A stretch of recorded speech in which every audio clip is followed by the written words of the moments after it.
মগর আমার আমার আমার যে জীবনে মানে যে কোশ্চেন আছে তোমার কাছে মানে জানছি যে আরো কোশ্চেন সমাধান হয়েছে, কিন্তু ওই যে মানে করতে পারছি না দিলে তোমার কোশ্চেন নিয়ে আসছি।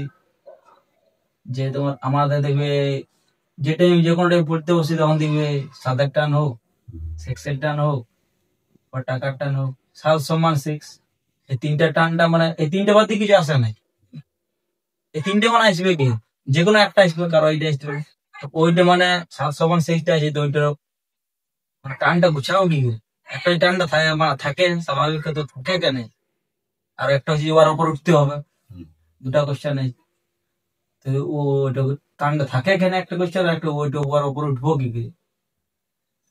তো সেক্স, সম্মান আর স্বাদ, এই তিনটার আমাদের জীবনে অত্যন্ত পরিমাণে দরকার আছে।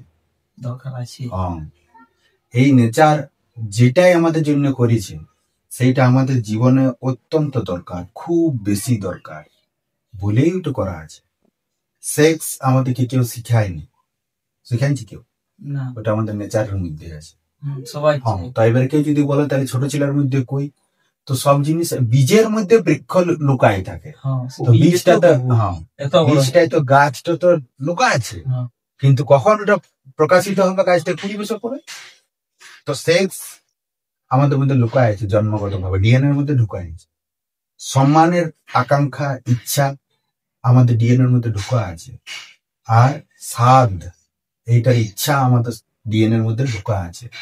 তুমি যে কোয়েশ্চেনটা করলে যে সেক্স, সম্মান, স্বাদ এগুলোকে আমরা ছাড়ব কি করে, এগুলোকে ছাড়িবার দরকার নেই, এমনি হওয়া দরকার যে এগুলোকে কেমন ভাবে ইউজ করব যেগুলো যেমন আমাদের জীবনের উন্নতিতে বাধা না, ছাড়াও যাবে না আর ছাড়িতে কেউ পারবে কেউ না। যে যতই বড় যোগী হয়ে যায় ছাড়িতে পারবে না। যেটা অপ্রয়োজনীয় বটে, অতিরিক্ত আমরা করছি, বা যেটা দরকার নাই, বা যেটা ক্ষতিকারক বটে, যেমন ভাবে সেক্স, সম্মান, সাদকে করতে গেলে আমাদের ক্ষতি হবে, সেইটুকু অংশটাকে শুধু ত্যাগ করবার বটে। তো ওইটুকু অংশটাকে ছাড়বো কি করে? ওইটুকু অংশটাকে ছাড়িতে পারবো আমরা যে কোনো জিনিস যেটাকেই ছাড়ি সেটাকে আমরা ক্ষতি দেখি, ওইটার মধ্যে পরিণামে কিছু না কিছু ফল খারাপ দেখি, নিজের কিছু না কিছু অবনতি দেখি, তখন ওটাকে ছাড়ি দিই।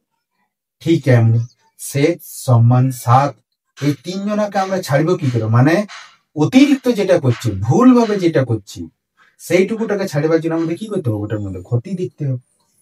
কি কি ক্ষতি দেখতে হবে না, আমার কি কি ক্ষতি হবে এই অনুভূতিটা জানতে হবে। ওই অনুভূতিটা জাগবে কি করে না, সেক্স, সম্মান, সাদকে নিয়ে এক্সপেরিমেন্ট করতে হবে, পরীক্ষা করতে হবে, দেখতে হবে, নিজে করে দেখতে হবে, নিজের গুরুজনদেরকে দেখতে হবে। মা বাবারাও তো সেক্স, সম্মান, সাদ নিয়ে গোটা জীবন কাটায়, আরো আশেপাশে যত যারা আছে তাদেরও এক্সপিরিয়েন্স গুলো নিব, আর দেখবো যে ওরা সেক্স, সম্মান, সাদ করে কোন কোন লাভটা করলো আর কোন কোন ক্ষতিটা করলো, ওখান থেকে একটা নির্ণয় ব্যয় করবো। তারপর নিজের জীবনে দেখব, তারপর যারা আমাদের ঋষি মুনিরা আছে, আরো সায়েন্টিস্টরা আছে, তারা নিজের রিসার্চ পেপারে কি কি ওই বিষয়ে লিখে গেছে সেটা দেখিব, নির্ণয় বের করবো। আপনি যেটা খারাপ করে সেটা ছাড়েন না। তো এইটা হচ্ছে সেক্স, সম্মান, সাদকে মানে অতিরিক্ত সেক্স, সম্মান, সাদ নিয়মিত করতে হবে। অপ্রয়োজনীয় যেটা আছে সেটা ত্যাগ হয়ে যাবে, হতে হবে না। আর বলো কি জানতে চাও? মানুষ ছাড়া যাবে না, এগুলোকে নিয়মিত রুল হিসেবে জোর করে ছাড়া যাবে না। তো কোথাও শুনে দিলি যে সেক্স, সম্মান, সাদ আমাদের জন্য খারাপ, গোটা ছাড়ি দিবি, ও ছাড়তে পারলো না। কন্ট্রোল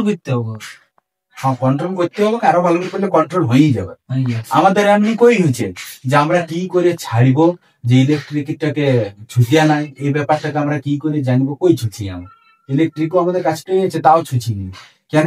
নির্ণয় হয়ে গেছে যে এটা আমার জন্য খারাপ হবে। বাস। কারো জন্য নেশা করা ছাড়াটা বিরাট বড় ব্যাপার, ছাড়বো কি করে? আর আমরা যারা খাইয়েই নেই কোনো বাস। তো যে নেশা করে ফেরিয়েছে সে ছাড়বে কি করে? ওটার মধ্যে ক্ষতি দেখতে পাইলে ছাড়বে। এবার কেউ বলবে যে আমরা ক্ষতি দেখছি তাও ছাড়তে লাগছি, তো তুমি যে এডিকশন করে রেখেছো ওই যে ছাপটা যেটা ঘষে মাঝে গুছাতে হবে। কি করে গুছাবে সেটার প্রক্রিয়া আছে, সায়েন্সের পদ্ধতি গুলাও জানাই রেখেছে, সে পদ্ধতি গুলো অবলম্বন করতে হবে, ওগুলো চলতে হবে। মূল গল্প হচ্ছে যখনই জানিয়ে যাবে যে এটা আমার ক্ষতি আছে, বাস ওটা ছাড়ান যাবে। Thank you.